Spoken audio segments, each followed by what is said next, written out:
우리 복음의 확신으로 우리 계속 복음을 확신해 나가는 과정에 대해서 지난주부터 말씀을 나누기 시작했습니다.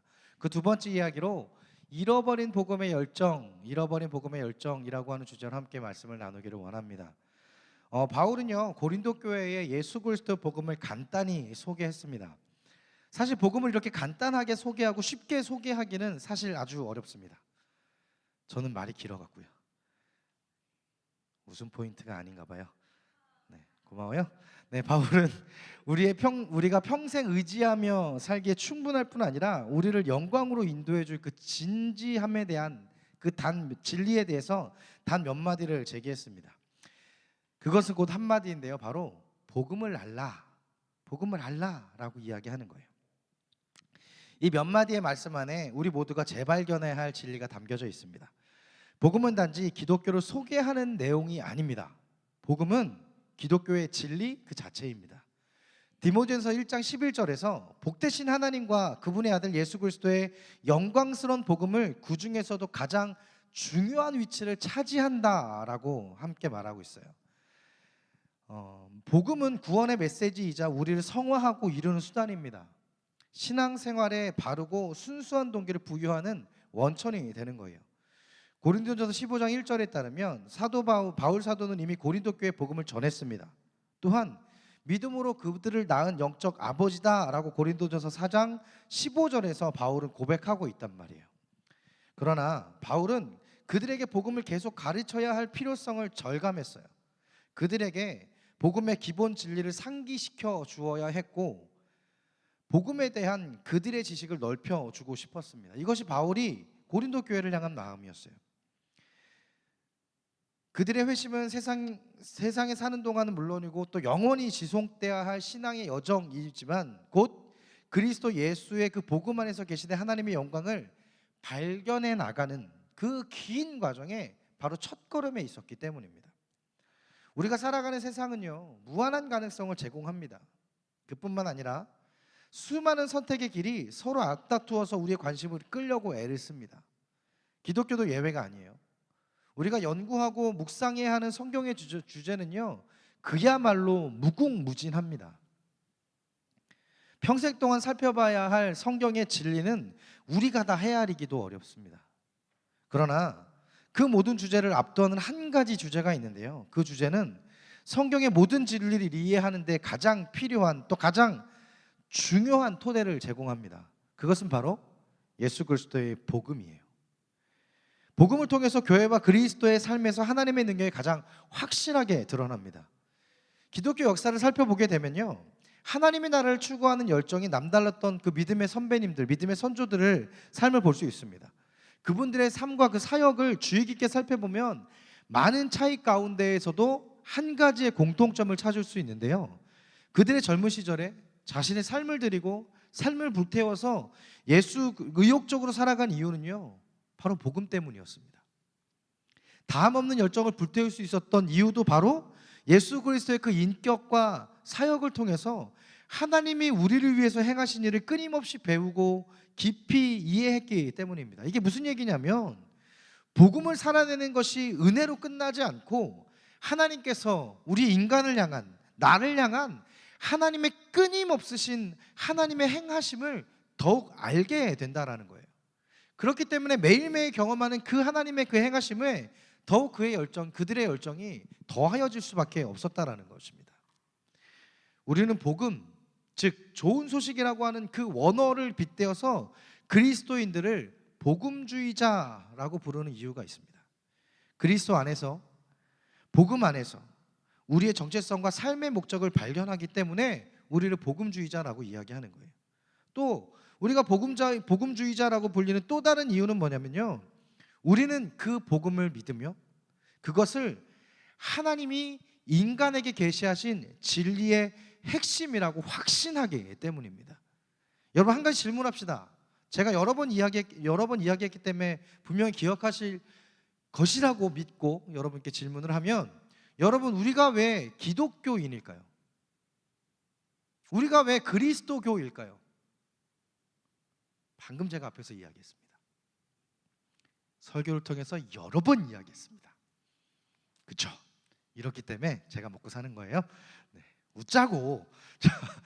왜 우리를 기독교인 그리스도인이라고 부르냐면 삼위일체 하나님도 계시고 성령님도 계시고 예수님도 계시는데 왜 우리를 그리스도교, 예수님, 예수교라고 부르는지는 딱 하나입니다. 우리를 위해서 십자가에 돌아가신 건 예수님이기 때문입니다. 무슨 얘기냐 하면 우리가 죄인 되었을 때에 우리를 위해서 우리의 모든 죄를 지고 우리의 구원의 길로 인도하신 유일한 길은 예수님이었기 때문에 우리는 그 예수 그리스도의 복음을 믿는 자로서 그 예수 그리스도의 복음으로 살아가는 자로서 우리의 명칭은 기독교, 그리스도교, 예수교라고 불리는 이유는 바로 우리를 구원하신 그분은 다름 아닌 예수님이기 때문입니다. 복음은 뒤늦게 생각해낸 깨달음이 아닙니다. 복음은 기독교를 소개하는 내용의 첫머리가 아니라요, 복음은 기독교의 전부예요. 기독교의 정수입니다. 그 전부입니다. 그것이 생각을 넘어서 우리의 삶의 전부가 되는 것입니다. 왜냐하면 복음은 경험할수록 매일매일이 새롭기 때문입니다. 익숙한 복음은 지식으로 있는 복음이 아니다라는 거예요. 내가 알고 있는 복음으로 살아내는 것이, 내가 알고 있는 복음으로 살아가는 것이 아니고요, 내가 지식으로 알고 있는 복음이 내 삶이 될 수 있도록 매일매일마다 내 삶에서 그 복음을 읽어가는 거예요. 세워가는 거예요. 그 복음의 말씀이 우리 가운데 그냥 있는 것이 아니라 그 복음을 매일매일마다 새롭게 우리 삶 가운데 나타내는 것입니다. 익숙한 복음은 지식으로 있는 복음일 뿐인 거예요. 그러나 그 복음이 내 삶으로 살아내어지면 매일매일마다 그 복음이 삶이 되는 것이고 매일 새로워지는, 매일 새롭게 사라지는 복음이 되는 것입니다. 이것이 살아있는 복음인 거예요. 이것이 살아내는 복음이에요. 우리는 이것을 하나님과의, 예수님과의 동행이라고 말합니다.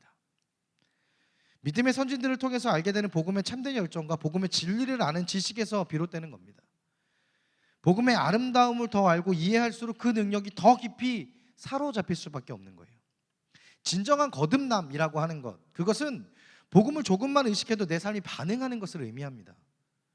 사도 바울은 빌립보서 3장 13절 14절에서 복음을 살아내는 삶에 대해서 이렇게 고백하고 있어요. 형제들아, 내가 잡은 줄로 여기지 아니하고 오직 한 일 뒤에 있는 것은 잊어버리고 앞에 있는 것을 잡으려고 표대를 향하여 그리스도 예수 안에서 하나님이 위에서 부르신 부름의 상을 위하여 달려가노라 라고 말합니다. 사도 바울은요, 복음을 깊이 깨달으면 깨달을수록 오로지 부름의 상을만을 바라보며 힘껏 달려간다 라고 고백합니다. 오늘날에 이런 마음이 절실하게 필요합니다. 표대를 향하여 라고 하는 찬양은 이 본문을 기준으로, 이 본문의 묵상으로 이루어진 찬양입니다. 우리 청년들이 많이 부르고 저도 참 좋아하는 찬양입니다. 여러분, 이 찬양 고백할 때 어떤 고백을 담고 계십니까? 표대가 어떤 의미인지 알고 계십니까? 그 의미도 모른 채 그냥 가사만, 텍스트만 바라보며 부르십니까?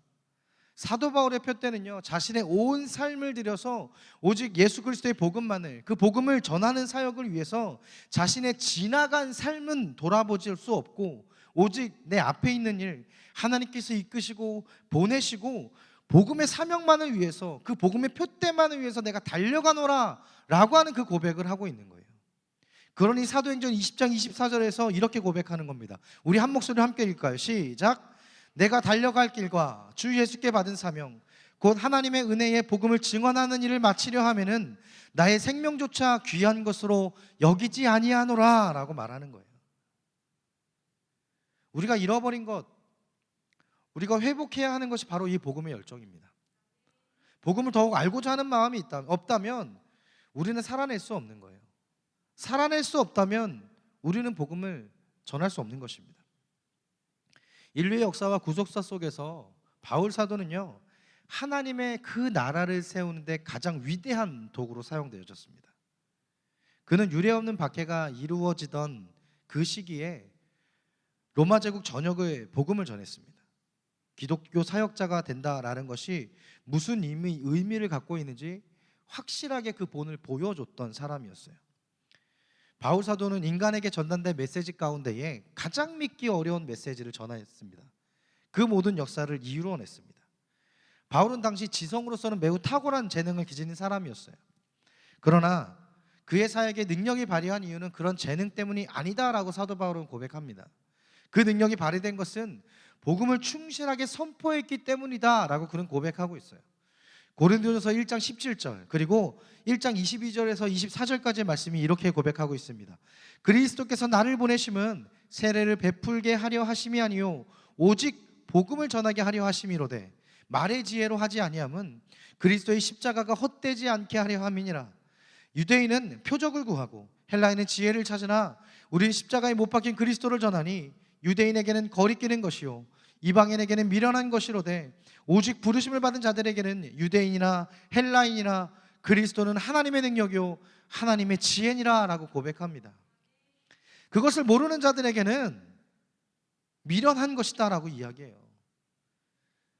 그 복음을 모르는 자들에게 미련한 이야기다 라고 이야기합니다. 그러나 그 부르심을 받은 자들에게는 유대인이나 헬라인이나 하나님의 선민이나 이방인이나 다 상관없이 그것이 하나님의 능력이고 그것이 하나님의 지혜다 라고 사도 바울은 고백하고 가르치고 있는 거예요.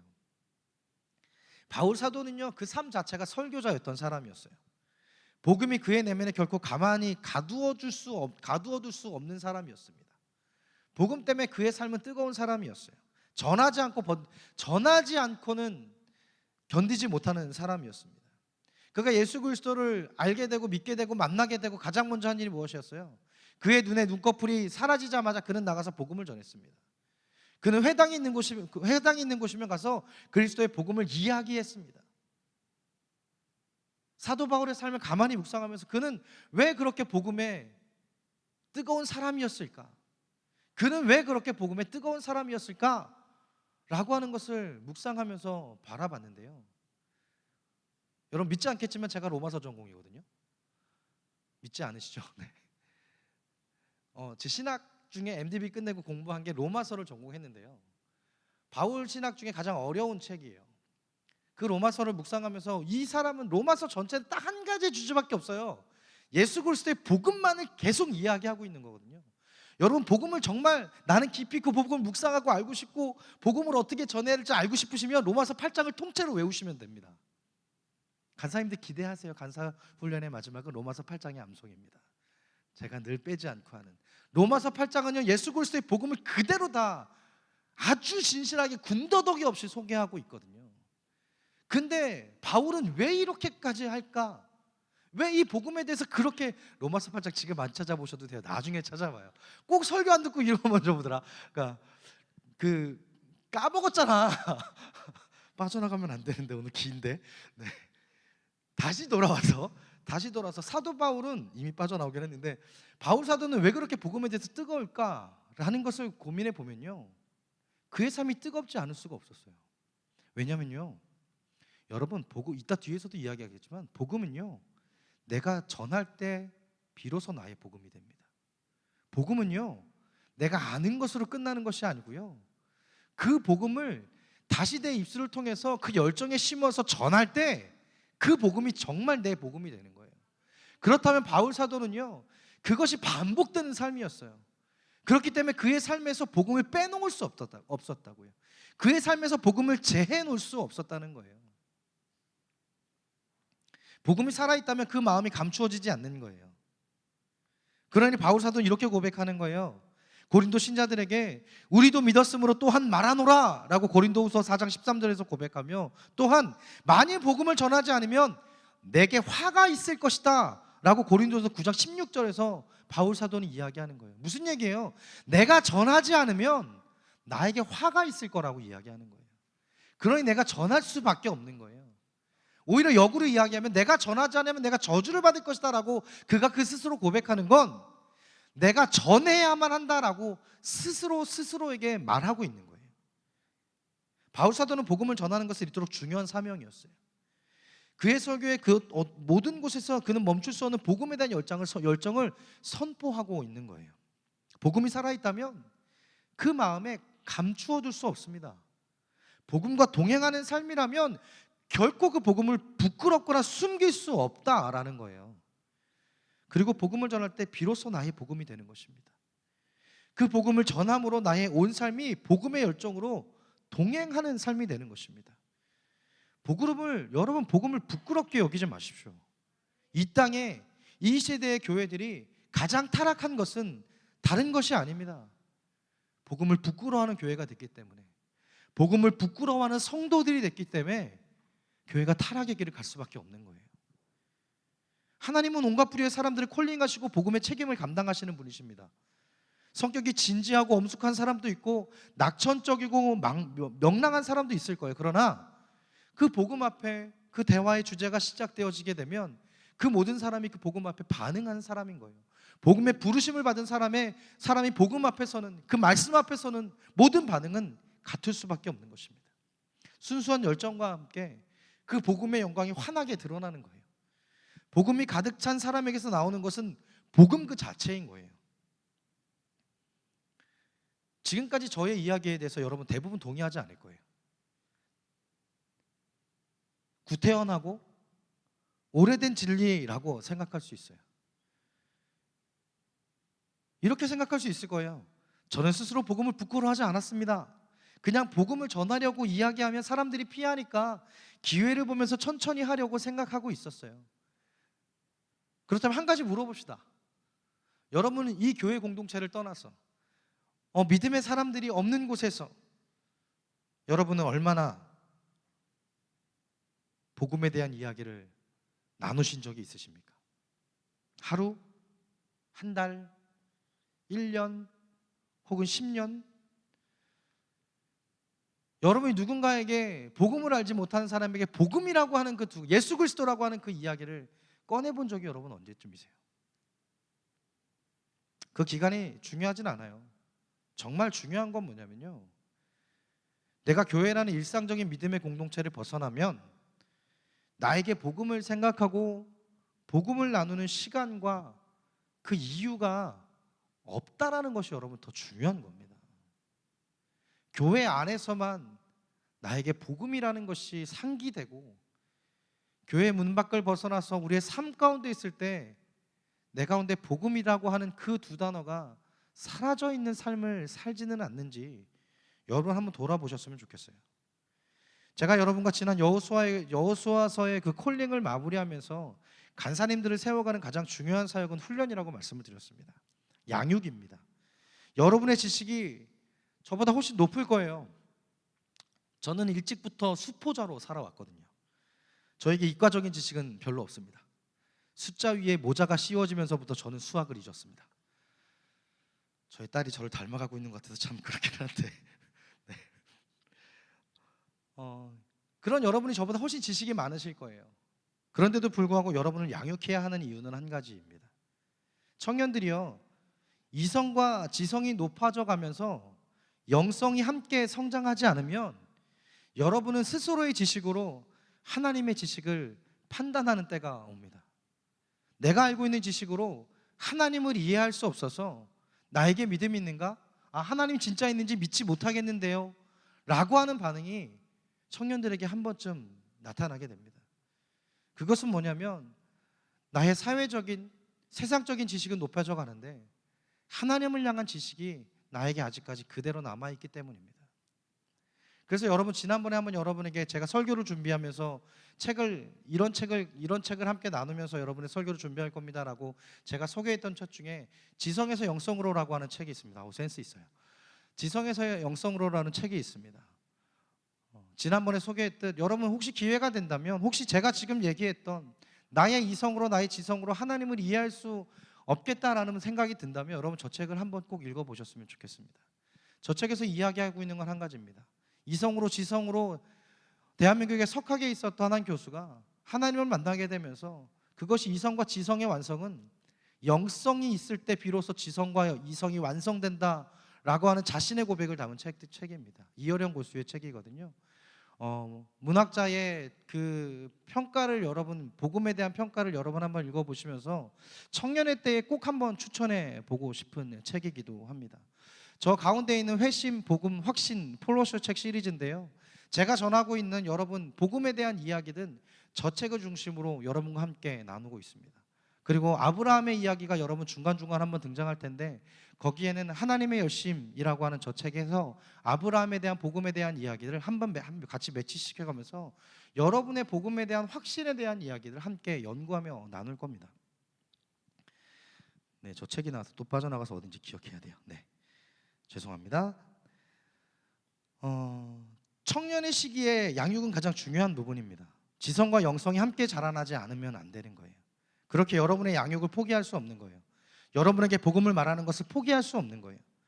저에게도 사도 바울과 같은 마음이 있기를 간절히 소망하면서 기도합니다. 나에게 복음이 익숙함이 되지 않기를, 사역이 일상이 되지 않기를, 복음으로 가슴이 뜨거워지는 그 열정이 그저 반복되는 일상 가운데 있지 않기를, 식어져가는 사역자가 되지 않기를 사실 저 스스로도 무던히 애쓰면서 기도하는 거예요. 이유는 청년이라고 하는 이유 한 가지 때문입니다. 청년부에 부임하고 여러분 여호수아의 콜링으로 한 달간 여러분과 말씀을 나누었을 때 청년들을 향한 격려에 대한 말씀을 나누었어요. 그리고 그 격려를 넘어서 함께 열정의 가나안을 향해 가자라고 하는 마음이었습니다. 그리고 이제 7월, 8월 동안 복음에 대한 회복, 또 여러분 개인에 대한 구원의 확신에 대한 말씀을 나누고 싶은 것은 이것이 곧 모든 것이기 때문입니다. 복음이 해결되지 않으면 아무것도 해결되지 않는 거예요. 2학기부터는 간사님들과 1:1 기초 양육 훈련을 시작할 겁니다. 훈련자 교육을 시작할 거예요.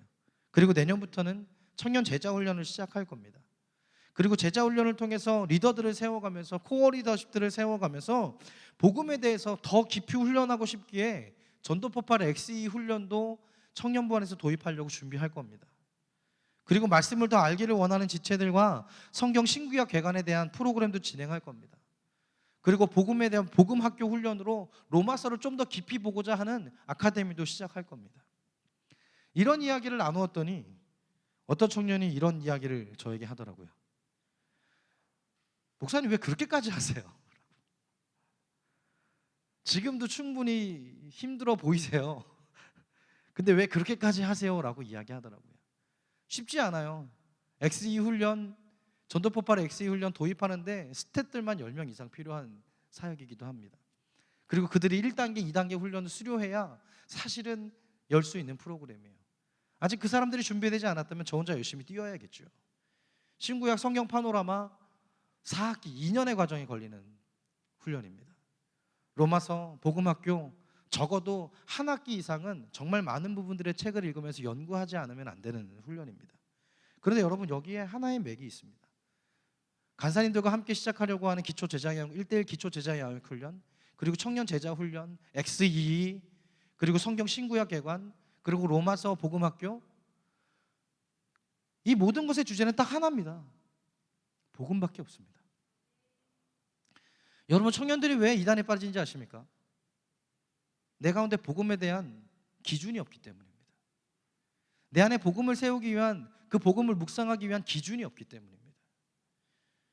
그렇게 여러분 청년 때에 여러분에게 다른 것뿐만 아니라 복음에 대해 여러분에게 희미해져 있는 복음이 아니라 여러분 스스로 복음에 대해서 설명할 수 있고 내 스스로 복음을 묵상해 나갈 수 있고 내 스스로 복음이라는 잣대로 내 삶을 평가해 볼 수 있는 청년이 되지 않으면, 죄송한 얘기지만 여러분 삶에 어떠한 풍파가, 어떤 작은 풍파가 일 때마다 여러분은 그 뿌리째 흔들릴 수밖에 없는 거예요.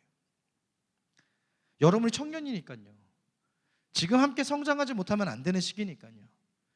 지금도 그래서 이렇게 목 놓아 떠드는 거예요. 전하는 거예요. 사랑하는 청년 여러분, 복음을 부끄러워하지 마시라고. 부끄럽지 않다면 복음을 더 알고 성장하자라고.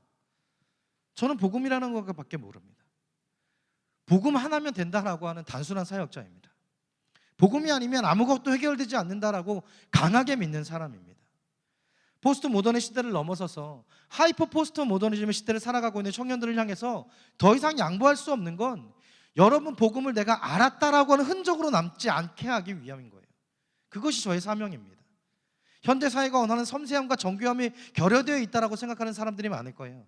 다양한 의견을 다양하게 겸손하고 개방적인 태도로 대해야 된다라고 하는 것이 포스트 모더니즘에서 이야기하고 있는 사상입니다. 그러나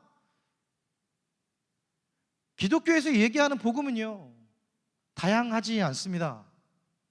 오직 예수 그리스도 한 분뿐입니다. 오직 예수 그리스도 한 분뿐으로 우리는 구원받을 수 있는 유일한 길일 것입니다. 자신론에서 이야기한, 다원주의에서 이야기하는 건 불교든 천주교든 어떤 이방 종교든 상관없이 결국 올라가면 구원이라고 하는 하나에서 모인다라고 말도 안 되는 이야기를 합니다. 그러나 성경은 그렇게 이야기하지 않았습니다. 하나님은 한 분뿐이십니다. 믿으십니까? 그리고 한 분뿐인 예수 그리스도를 우리 가운데 보내셔서 우리와 함께 죽으시고 우리와 다시 살아나신 분은 오직 예수 그리스도 한 분뿐입니다. 미안합니다. 만약 그런 생각을 하고 있다면 그것은 여러분이 복음의 방향성을 잃어버린 것입니다.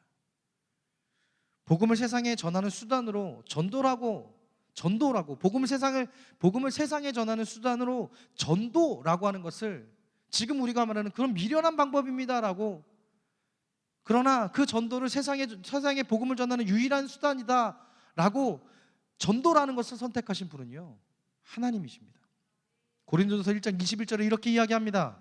하나님의 지혜에 있어서는 이 세상이 자기 지혜로 하나님을 알지 못하므로 하나님께서 전도에 미련한 것으로 믿는 자들을 구원하시기를 기뻐하셨도다라고 이야기해요. 그 시대는 그랬다고요. 그 시대는 그렇게밖에 할 수 없었다고요. 그렇다면 지금의 시대의 복음은 다릅니까? 지금의 시대의 복음은 성장하지 않고 전하지 않고 우리의 내면에 꽁꽁 숨기고 교회 공동체에서 이해할 수 있는 사람들 앞에서만 꺼내 놓아야 하는 비밀한 것입니까? 복음이라는 이야기를 하는 것이 구시대적이고 하나님의 불편해해야 할 이야기이기에, 사람들이 불편해해야 할 이야기이기에 설교에서 복음을 숨겨놓고 이야기하는 것이 옳은 것이냐라는 거예요. 성도들이 듣기 불편하니까 복음에 대한 이야기를 점점 숨기고 희미하게 전해야 되는 것이 맞냐라는 거예요. 복음의 기준은 성경입니다. 성경은 모든 곳에서 복음을 이야기합니다. 성경 어느 곳에서 복음을 제해놓고 해석될 수 있는 것은 없습니다. 복음이 없이는 설명되지 않는 것, 해석되지 않는 것이 성경이에요. 그러나 우리가 그 성경을 전하는데 어찌 복음을 이야기하지 않을 수 있겠습니까? 바울 사도는요, 어느 곳을 가든지 복음을 전했습니다. 우리는 다양한 방법을 통해서 복음을 전할 수 있습니다.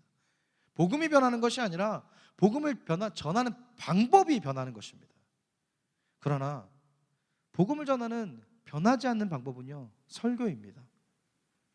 그래서 저는 저희 설교에서 복음이 없는 설교를 하지 않을 것입니다. 죄송하지만 여러분에게 듣기 좋은 설교를 하기 위해서 노력하지 않을 거예요. 제가 복음을 전하지 않는다면, 복음에 대해서 이야기하지 않는다면 제가 여기 서 있을 이유가 없는 거예요. 제가 복음에 대해서는 스스로 복음을 전하는 것이 부끄러워하는 자가 되어져 버린다면 저는 더 이상 목회자로 있을 이유가 없는 것입니다. 그러니 복음은 불편한 겁니다. 그래서 여러분과 때론 논쟁하게 될 것입니다. 그래서 저는 여러분을 그 복음 때문에 혼내야 될 수도 있습니다.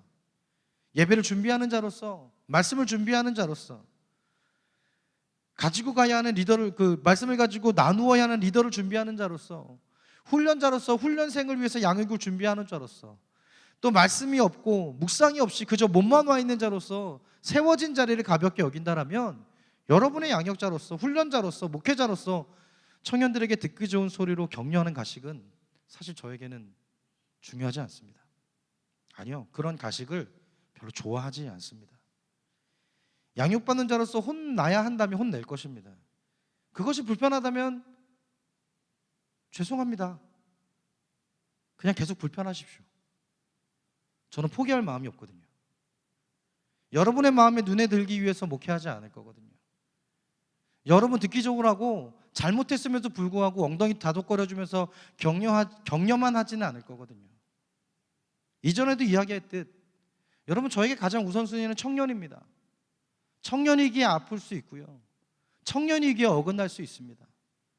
그러나 청년이기에 혼나고 양육받고 세워지고 또다시 무너지고 또다시 세워지고 또다시 감동 가운데 있어서 하나님 앞에 나를 서원했다. 그러나 나에게 또 큰 풍파가 있어서 한없이 무너졌다 다시 세워지는 양은 냄비와 같은 신앙이 청년일 수밖에 없는 것입니다. 여러분 그거 아세요? 양은 냄비로만 남아있는 여러분이 아닙니다. 쉽게 뜨거워졌다 쉽게 차가워질 여러분일지는 좀 모르지만 그 청년의 때를 그 안에서 잘 단련되어져 가면 여러분 한 번 받은 열이 쉽이 상하지 아니하도록 여러분 무쇠가 되어지는 여러분의 과정이다라고 하는 걸 여러분 아시기를 소망합니다. 그것이 청년입니다. 그래서 저는 포기하지 않을 겁니다. 식어지면 또다시 데필 거고, 식어지면 또다시 데필 겁니다. 그리고 그 여러분의 그릇 안에 어떤 것을 담아내야 될지 함께 고민할 거예요. 청년이기 때문에 양육받는 거예요. 그 과정에서 복음의 중심을 잃어버린다면 다시 상기시켜주는 것이 저의 사역입니다. 교회는 모든 것에 복음을 중심으로 세워가야 하는 것이 맞습니다. 특히 청년부는 더더욱 그렇습니다. 많은 것을 담는 것이 아니라 여러분, 복음이라고 하는 한 가지의 주제로 심플하게 성장해야 하는 것이 여러분입니다. 예배를 섬기는 자가 복음의 중심이 없이 섬긴다면 그것은 그냥 노래하는 자와 다르지 않는 것처럼, 양육자로 세워진 자가 복음의 중심을 가르치지 않는다면 그것은 헛된 시간과 애씀일 뿐인 거예요. 저는 제 나름대로 준비하고 저는 은혜 받고 있는데요 라고 얘기할 수 있어요. 그렇다면 여러분 자신의 주변을 한번 살펴보십시오. 나는 은혜 받고 있는데, 그런데 나로 인해 주변의 사람들이 불편해지고 집중하지 못한다면, 나로 인해서 누군가 그 상황 가운데 불편함을 느끼고 있다면 죄송합니다. 그건 복음도 은혜도 아닙니다. 그건 스스로 내가 은혜 받고 있다라고 스스로 여기고 있는 아집일 뿐입니다. 왜냐고요? 나는 은혜 받고 있고 나는 스스로 만족할 뿐인 거예요. 꾸며진 은혜인 거예요. 복음 위에서 은혜를 누리는 자는요, 결코 혼자가 아닙니다. 혼자일 수 없습니다. 물론 내가 하나님과의 긴밀한 교제 가운데 만나는 골방에서 하나님과의 교제 속에서 나는 그렇게 은혜 받을 수 있겠죠. 그러나 교회라는 공동체로 모였을 때 나 혼자 은혜 받고 있다라고 할 수 없는 거예요. 우리는 공동체입니다. 하나님 공동체에 은혜를 부어주실 땐 은혜 받는 자와 은혜 못 받는 자가 구별될 수도 있어요. 그러나 나로 인해, 내가 은혜 받는 것으로 인해서 내 주위의 사람이 불편해질 수는 없는 거예요. 나로 인해서 내 주변이 그 은혜에 젖어 들어가는 거예요. 내가 은혜 받고 있다면 내가 받는 그 은혜로 인해서 내 주변이 함께 은혜를 누리는 것이 공동체의 은혜입니다. 그것이 공동체를 향한 하나님의 복음의 원리인 거예요. 하나님의 마음을 거듭나게 하지 않으시면 마태복음 8장에서 언급하듯 가다라 지방에 귀신 들린 자들이 예수님을 향해서 우리가 당신과 무슨 상관있나이까 라고 말한 것처럼 복음에 대해 똑같은 태도를 취할 수밖에 없는 거예요. 성경이 거듭나지 않는 한 육에 속한 사람은요, 복음에 진정한 관심을 기울일 수도, 복음으로 올바로 이해할 수도 없습니다. 나 혼자 복음으로 잘난 사람의 특징이 있습니다. 누군가를 판단합니다. 나는 저 사람을 통해서 은혜를 받을 만한 사람이다. 이 설교는 은혜를 받았어요 라고. 아니요, 죄송하지만 하나님은 당신에게 그 어떠한 것도 판단할 권리도 정죄함도 허락하지 않으셨습니다. 나에게 그 말씀에 은혜가 없는 것은 전하는 자의 마음도 물론 있겠지만 듣는 자의 마음에 더 많은 이유가 있습니다. 그리고 하나님은 한 사람을 위해서 그 한 편의 설교를 준비하게도 하시는 것입니다. 이 가운데 하나님 오늘 그 마음을 하나님의 마음으로, 하나님의 복음으로 뒤집어 놓기를 원하는 한 사람이 있을 때 하나님은 그 사람을 위해서도, 그 한 사람을 위해서도 그 한 편의 설교를 준비하시는 하나님이시다라고 하는 거예요. 그러나 아까도 말씀드렸듯 그 한 사람의 변화는요, 그 한 사람의 변화로 끝나는 것이 아닙니다. 그것이 하나님의 방법이 시작일 뿐인 겁니다. 지금까지 복음에 대해서 우리는 우리들의 삶은 어떠한가에 대한 이야기를 나누었어요. 불편할 수 있어요. 우리는 복음을 모르는 자들이 아닙니다. 그러나 다만 희미해졌고 성장하지 못했고 나는 복음에 대해서 온전하다라고 하는 교만이 있거나 또는 그 복음에 갈망함이 있지만 그러나 내가 그 갈망함의 회복을 어떻게 해야 될지 모르겠습니다라고 하는 여러 부류가 있을 수 있어요. 그러나 모든 자들이 하나님 안에 있는 하나님의 사람입니다. 그렇게 불편하지만 여러분 지금 여러분의 삶에서 어떤 복음을 살아가고 있는지에 대해서 냉정한 판단을 세우는 시간이기를 간절히 소망합니다. 저에게 정말 위대한 복음 설교자들이 있습니다. 조나단 에즈워즈, 조지 휘필드, 찰스 스펄전과 같은 설교자들입니다. 그러나 현대인들이 이들의 설교를 조롱하고 비웃고 멸시할 수 있습니다. 복음에 대해서 군더더기 없는 원포인트 설교자들이었습니다. 지금 시대의 사람들에게 답답하고 편향적일 것입니다. 그러나 그거 아십니까? 이 설교자들은 그 당시에도 조롱과 비웃음을 당했습니다. 복음은요, 세상 가운데 단 한 번도 환영받은 적이 없는 메시지입니다. 설교를 적절하게 만들어서 그런 반감을 제거하려고 노력하지 않은 거예요. 이들의 설교는 그냥 날복음이었습니다. 성경에서 이야기하고 있는 복음을 그대로 전하는 설교자들이었어요. 우리는 마치 죄에 단단히 속박된 문화에 살고 있는 것과 같습니다. 오히려 지금의 시대는 복음의 메시지가 결여된 시대일지도 모르겠습니다. 그러나 우리를 죽음에서 건지신 말씀은 복음입니다. 예수 그리스도의 그 자체가 복음입니다. 이 이야기가 여러분에게 얼마나 불편함을 줄지 모르겠습니다. 그렇다면, 불편하다면 다행입니다. 감사입니다. 내가 복음에 반응한다라고 하는 반증입니다. 나의 신앙생활에 그 복음에 대해서 둔감했다라고 하는 반증입니다. 말로는 아닙니다. 저는 부족한 사람입니다 라고 말하지만, 그러나 이미 누군가를 정죄하고 있는 우리들의 모습을 보게 될 겁니다. 오늘 우리가 진짜 복음을 살아가고 있는가? 나에게 복음이 선명한가? 내가 복음을 기억하고 있는가? 나에게 복음은 어떠한 것인가? 내가 삶을 살아가고 있는데 그 복음이 나의 삶에 얼마나 영향을 주고 있는가? 라고 하는 스스로의 진단이 있기를 소망합니다. 사실은 오늘 설교는 더 길었어요. 세상 속에서 복음을 양립할 수 있는, 우리가 세상 속에서 복음과 함께 살아갈 수 없는 삶이다라고 하는 것들을 함께 나누고 싶었는데, 그러면 또 1시간이 넘어갈 것 같아서 과감하게 반으로 나눴습니다. 그래서 여러분 혼내고 끝나는 것 같지만 그렇지 않다라는 겁니다. 다만 반으로 나눴기에 앞의 내용은 이렇게 마무리된다라는 것입니다. 자꾸 저를 협박하는 분들이 있어갖고요, 30분 넘어가면 마이크를 끄겠다며, 드럼을 치겠다며, 여기 앉아있는 몇 분이. 여러분, 복음에 대해서 여러분과 함께 계속 나눌 겁니다. 그리고 그 복음이 우리의 삶에, 지금 내가 살아가고 있는 그 삶에 내가 그 복음에 대해서 얼마나 고민하며 살아가고 있는가에 대해서 여러분 함께 나눌 거예요. 그리고 그 복음이 정말 어떠한 복음인가? 성경에서 말하고 있는 진짜 날 복음이 어떤 것인가? 하나님이 나를 왜 사랑하셨고, 하나님이 왜 나를 선택하셨고, 예수 그리스도가 왜 죽으셔야 했고, 왜 예수 그리스도가 다시 살아나야만 했는지에 대한 그 복음, 그리고 성령이 우리 가운데 오셔서 내가 어떻게, 어떤 방법으로 내가 하나님을, 내가 예수 그리스도를 먼저 믿은 것이 아니라 나로 인해 예수 그리스도가, 성령께서 예수 그리스도를 바라보게 하시고 나로 인해 어떻게 믿음을 주셨는지에 대해서, 그리고 그 믿음으로 내가 어떻게 살아가기를 하나님 원하시는지에 대해서 우리가 그 복음에 대한 이야기를 여러분과 계속 함께 나눌 거예요. 그리고 이 복음 설교가 이어지는 동안에 여러분 질문이 있으시면 언제든지 연락 주십시오. 청년들과의 설교 논쟁은 언제든지 환영입니다. 언제든지 환영입니다. 정말 진심입니다. 시간만 내주십시오. 다만 그 나눔이 끝나지 않을 수 있다는 거. 보통 제가 한 번 신방하면 2시간에서 3시간이거든요. 시간이 길게 잡고 오십시오. 짧게 잡고 오시더라도 보내드리지 않습니다. 여러분과 그런 논쟁을 하고 싶어요. 여러분의 삶에 진짜 복음이 어떤 것인지, 목사님 저는 그렇게 생각하지 않는데, 언제든지 오시라니까요. 설득시켜 드릴게요. 그리고 배고픈 사람도 전화하세요. 밥 사드릴게요. 청년들과 많이 만나고 싶습니다. 제 연락처는 주보에 적혀 있습니다. 언제든지 그 주보의 연락처로 전화하시면 언제든지 연락드리고 함께 시간 잡아서 여러분과 함께 맛있는 밥과 맛있는 성경 이야기와 맛있는 복음 이야기들 함께 나누길 소망합니다. 우리 말씀을 기억하면 그 사랑 함께 찬양하기를 원하는데요.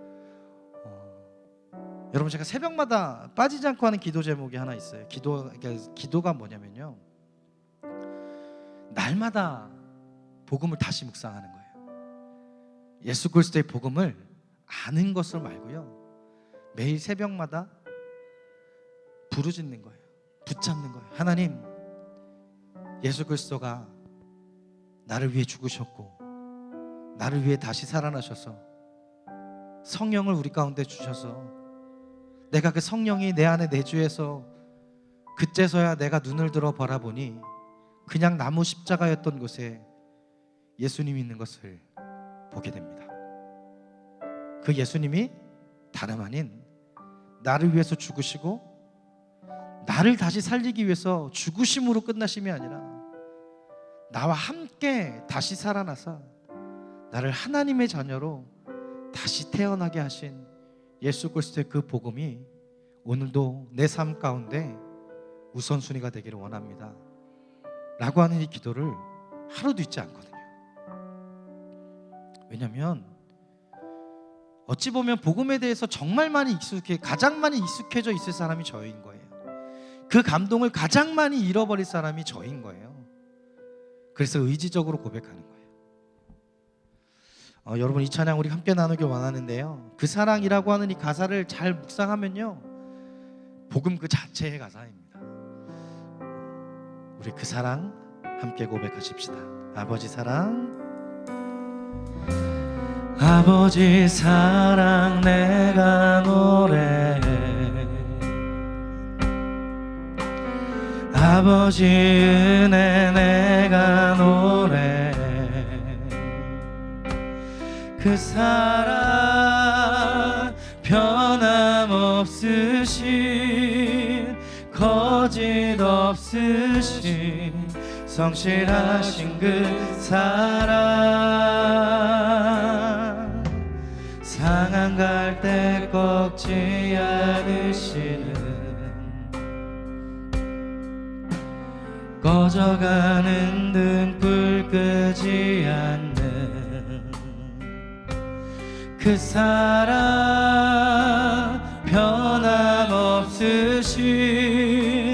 거짓 없으신 성실하신 그 사랑,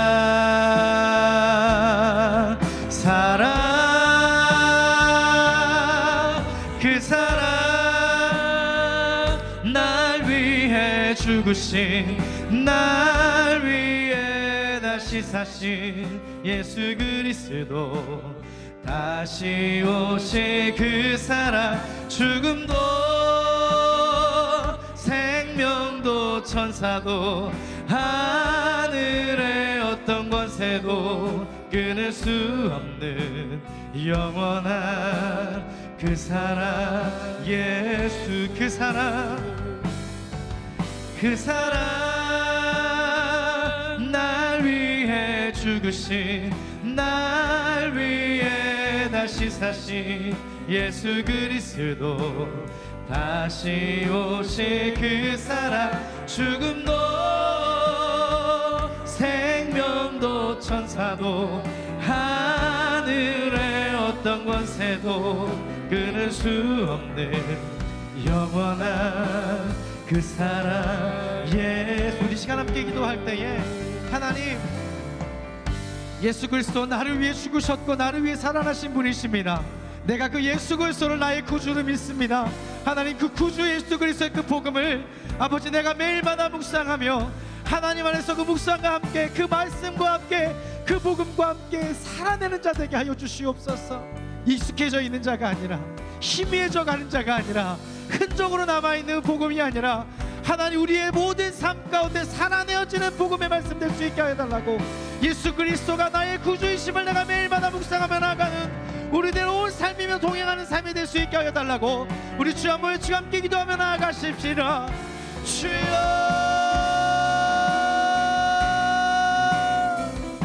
하나님 오직 그 복음으로 우리가 서는 자이기를 원합니다.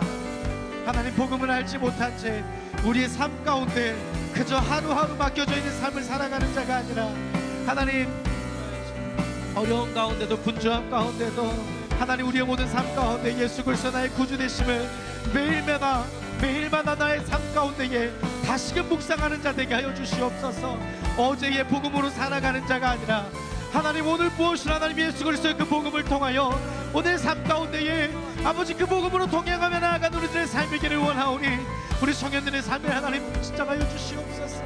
우리 청년들의 삶 가운데 그 복음이 하나님 묵상되어지게 하여 주시고 뜨거움이 되게 하여 주님 인도하여 주시옵소서. 그렇게 그 복음이 위로받는 자가 되게 하여 주시고 그 복음으로 힘을 얻는 자가 되게 하여 주시고 그 예수 그리스도의 그 복음이 우리 가운데 위로가 되게 하여 주셔서 지쳐있는 자에게 힘이 되어지게 하여 주시고 내 가운데 생명이시며 내 가운데 모든 사랑의 근원이 되시는 그 주님의 사랑으로 우리 청년들의 온 삶에 회어질 수 있도록 주님 인도하여 주시옵소서. 그 복음을 바라보며 그 복음을 의지하며 하나님 나의 구주가 되심을, 하나님 나의 아버지 되심을 다시금 묵상하며 설 수 있게 주님 인도하여 주시옵소서.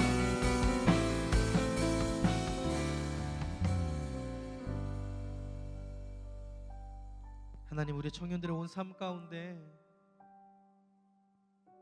복음의 익숙함 가운데 남지 않게 하여 주시옵소서.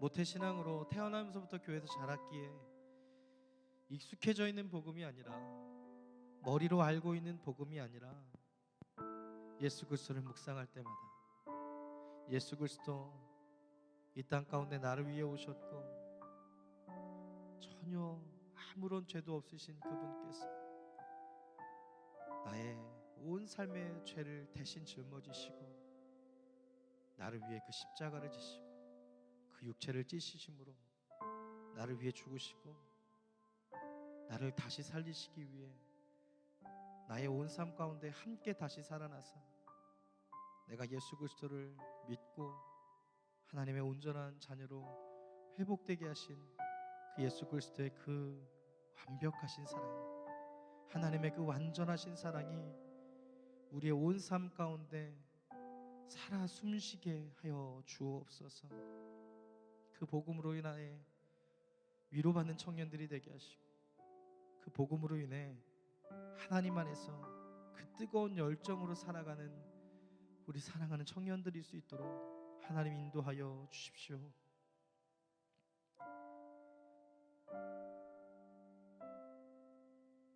그 복음의 희미함 가운데 살아가는 자가 되지 않게 하여 주시옵소서.